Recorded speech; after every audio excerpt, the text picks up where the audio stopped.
Hyderabad Nampally assembly ముందున్న gun park లో నివాళులర్పించారు కాంగ్రెస్ ఎమ్మెల్సీ బల్మూరి వెంకట్. తెలంగాణ ఉద్యమంలో అమరుల త్యాగాలను గుర్తు చేసుకున్నారు. మండలి సమావేశాలకు అటెండ్ అయ్యేందుకు నాంపల్లి నుంచి ఆర్టీసీ బస్సులో అసెంబ్లీ వరకు వచ్చారు బల్మూరి వెంకట్. బస్సులో మహిళా ప్రయాణికులతో ప్రత్యేకంగా మాట్లాడారు.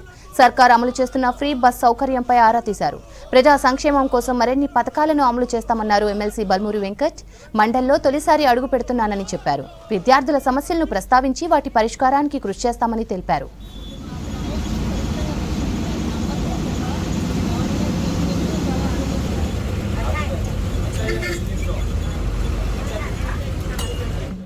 మొట్టమొదటిసారిగా శాసన మండలిలో ఏదైతే అడుగు పెట్టబోతున్నానో, ఏ కులాని పక్షాన గత 10 సంవత్సరాలుగా పోరాటం చేస్తూ విద్యార్థుల పక్షాన పోరాటాన్ని గుర్తించి వారికి ప్రతినిధిగా వారి సమస్యల్ని తీర్చే దిశగా వారి సమస్యల్ని ప్రభుత్వ దృష్టికి తీసుకెళ్లే విధంగా ఒక వ్యక్తి ఉండాలని చెప్పని గౌరవనీయులు తెలంగాణ రాష్ట్ర ముఖ్యమంత్రి రేవంత్ రెడ్డి గారు, ఉప ముఖ్యమంత్రి బట్టి విక్రమార్క గారు, మా ఏఐసిసి నాయకత్వము, రాష్ట్ర నాయకత్వము అందరూ ఏకాభిప్రాయంతో ఎమ్మెల్యే కోటాలో ఎమ్మెల్సీగా నాకు అవకాశం కల్పించడం జరిగింది.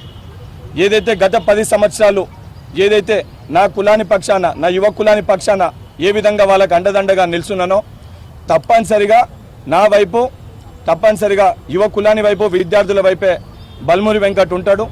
వారి యొక్క సమస్యల్ని, ముఖ్యమంత్రి గారి యొక్క సూచనల మేరకు ప్రతి ఒక్క వారు ఎదుర్కొంటున్న సమస్యల్ని తెలుసుకొని వారి సమస్యల్ని ముఖ్యమంత్రి గారి దృష్టికి తీసుకొని వెళ్ళి ప్రతి సమస్య పరిష్కారానికై నా వంతు పాత్ర పోషిస్తానని చెప్పని తెలంగాణ అమరవీరుల స్తూపం సాక్షిగా తెలంగాణ రాష్ట్ర వ్యాప్తంగా ఉన్న ప్రతి ఒక్క విద్యార్థికి, ప్రతి ఒక్క యువకునికి బల్మూరి వెంకట్గా నేను వాగ్దానం చేస్తాను.